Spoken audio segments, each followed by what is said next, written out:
German Railways Class 614, now reclassified as SN84 by its current owner, SKPL in Poland, is in charge of our train today. Wait, a 50 years old plus train in Mainline Intercity service? Yes, this is truly the case. Come along and let's find out how this DMU does on a close to 3-hour trip. We'll travel over the very picturesque Magistrala Podsudecka, an old main line running along the foothills of the Sudety Mountains in southern Poland. Between the classic old train and the line virtually frozen in time, this is one unforgettable trip.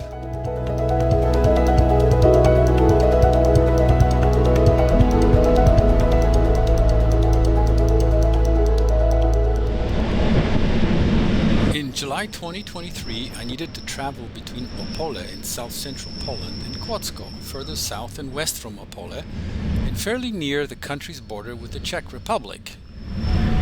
When I found out that the direct train between Opole and Kłodzko is operated by one of the SN84s owned by SKPL, I definitely needed to try it.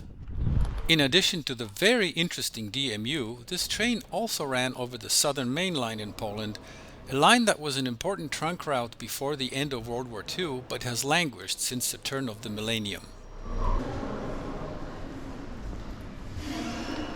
We started our trip just outside Opole, and here we are at the main station, ready to depart on this unique trip.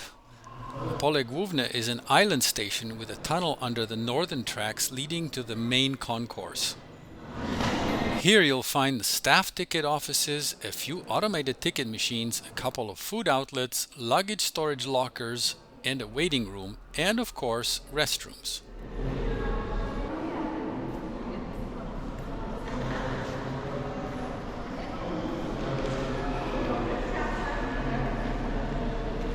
Our train is the 1148 TLK 36110 Wetlina to Kłodzko Miasto. Let's get out on platform 1, where we have a few minutes to witness another PKP Intercity train, this one going all the way to Hell on the Baltic coast. This Hell is spelled with one L and is a popular vacation destination in Poland.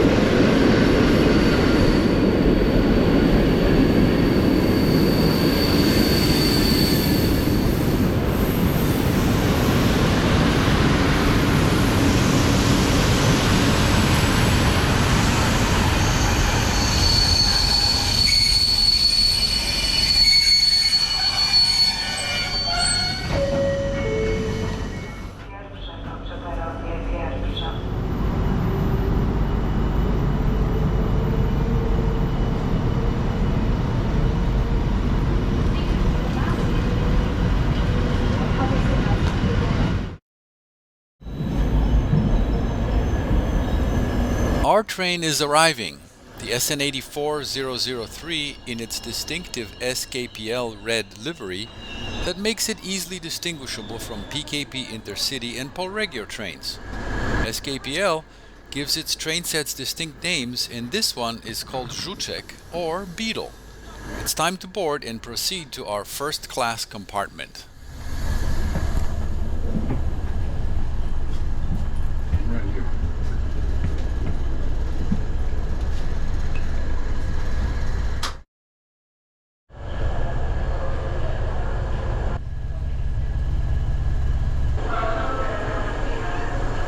This 3-car DMU has 2 small sections of first-class seating, altogether 4 compartments, 2 in each of the end cars. The rest of the seats are second class, arranged in a 2x2 configuration, either front to back or around tables.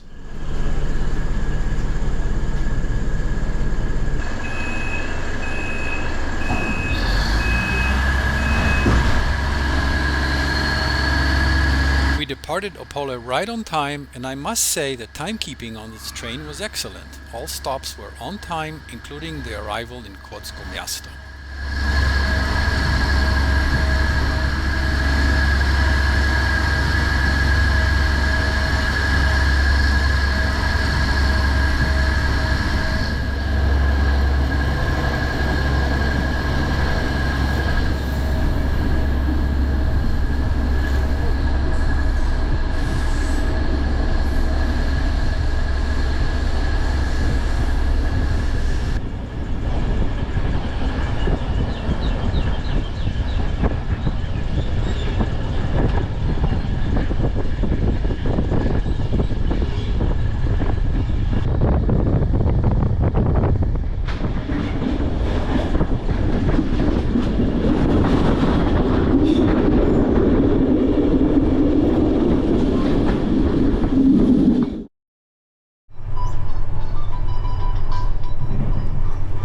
4 first-class compartments have 6 seats each.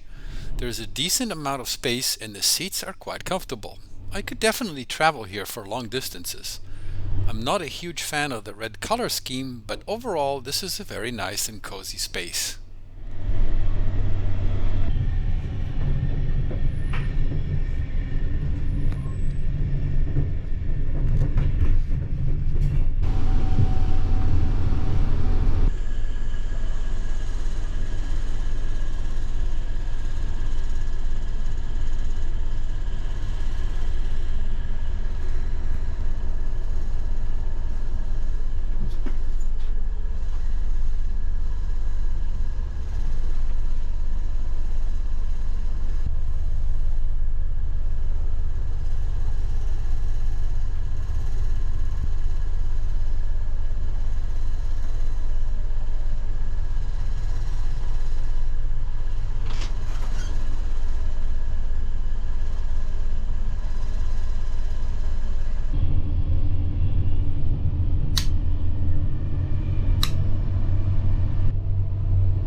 Here's an overview of the combined second-class space and first-class compartments of our end car of the SN84.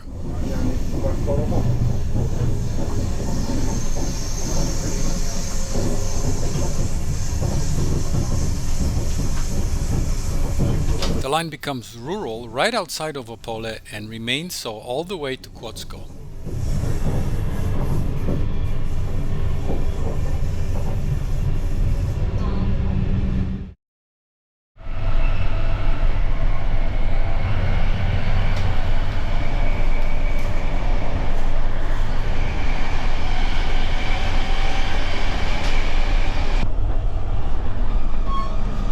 There are a couple of restrooms in the SN84. Let's see how these look. They appeared slightly modernized, as I don't think that the original Deutsche Bahn 614 series DMUs had retention toilets. And everything was functioning well and was in reasonably clean condition.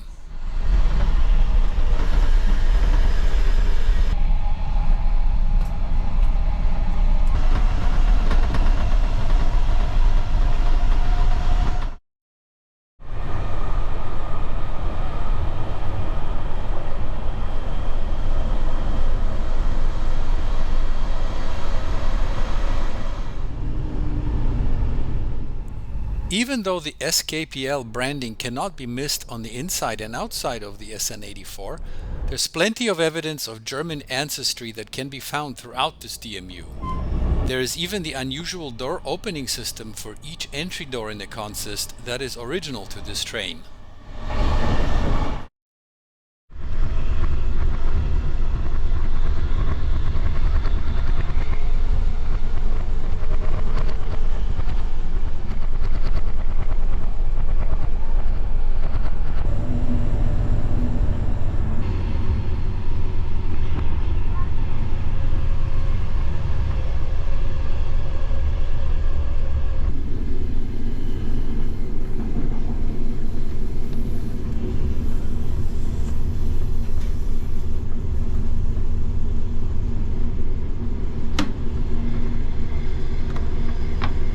I tried out the second-class accommodations, both front to back seats as well as at a table.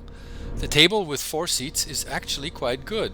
The legroom could be better and might be a bit tight with 4 passengers, but the table itself is rather large, so this would be a nice space to travel in.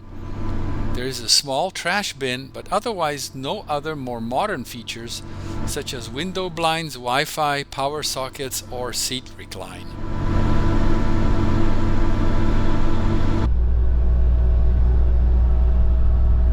The seats are nicely firm yet comfortable.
We arrive at Nysa, a city of about 45,000 inhabitants, about 50 kilometers from Opole. I have never visited here, but from the pictures, it looks like a place worth stopping by. Maybe on the next trip. Anyway, here we enter the Magistrala Podsudecka, the main line running along the southern border of Poland. This used to be a double-track line prior to World War II, but was never rebuilt to its original state following war damage and appropriation of most of the second track to the Soviet Union as war reparations. The line is currently used by a few freight trains per day, a few local services, as well as a couple of PKP Intercity long-distance services, of which our SN84 equipped train is one. This is a very scenic rural line with a number of beautiful stations like the one in Nysa and Jerzoniów Śląski. A trip on this line is well worth it for the scenic, peaceful views and historical infrastructure. Let's now enjoy this historic main line as in the past, looking out an open window for unobstructed views.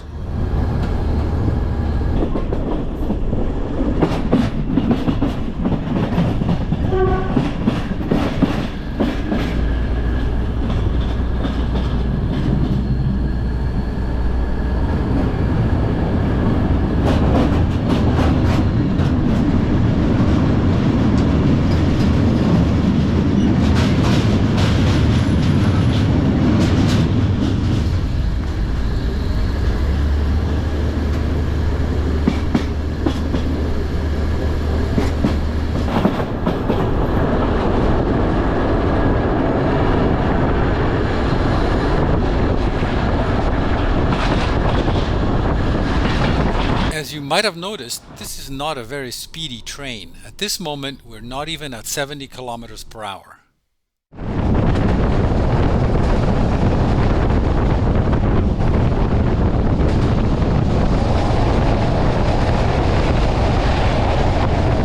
Most windows open as the SN84 is not air-conditioned. This makes for some sweltering travel conditions during the summer heat waves, but on this trip the weather cooperated and the temperature inside was moderate. Apart from the heat, opening windows on non-air conditioned stock means that you can enjoy the traditional passenger railway experience and admire the passing scenery through the open window.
Here's a very beautiful station, one of many on this line, in the town of Otmuchów.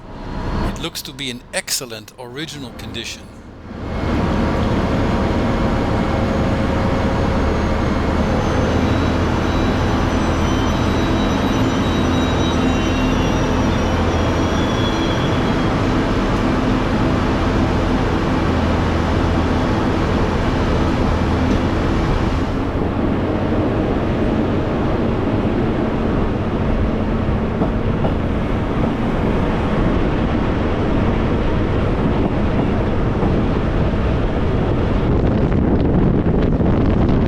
Though this main line never reached the importance it had during the pre-World War II period, it still carried substantial traffic up until the end of the last millennium. I have a copy of the 1986 Polish Railways PKP network timetable and took a look at the services offered over this stretch of Magistrala Podsudecka. There were upwards of a dozen passenger trains in each direction, including about half of that on long-distance services. There were a few night trains and even an international express to Berlin.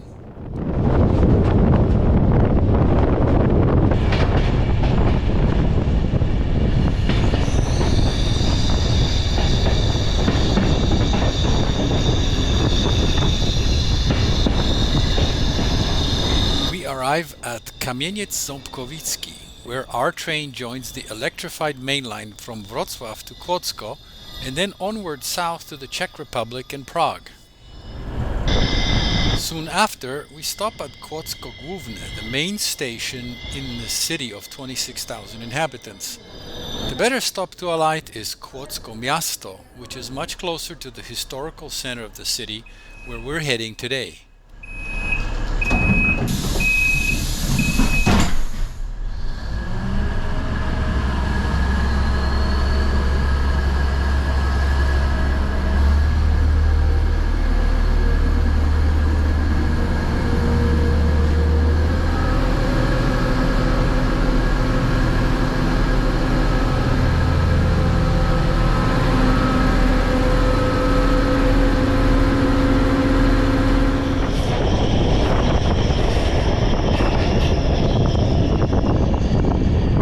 After an altogether too short a ride on the SN84, we arrive in Kłodzko Miasto, right on time. Unfortunately, it's no longer possible to take this train on this route. PKP Intercity changed the routing to exclude Opole, and SKPL updated the equipment to their newer SN85 train sets, but it's still possible to travel by an SN84 in Poland. I would say catch it if you can. Even though these DMUs have proved their longevity, it's anybody's guess how much longer they will survive.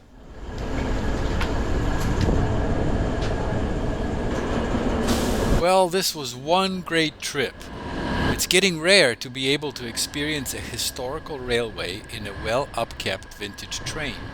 I thoroughly enjoyed the SN84 experience and need to return to this part of Poland to visit some of the small cities along the Magistrala Podsudecka. We paid about 43 Polish zloty per person, which is about $11 or about €10 for this trip in first class. A pretty good deal overall.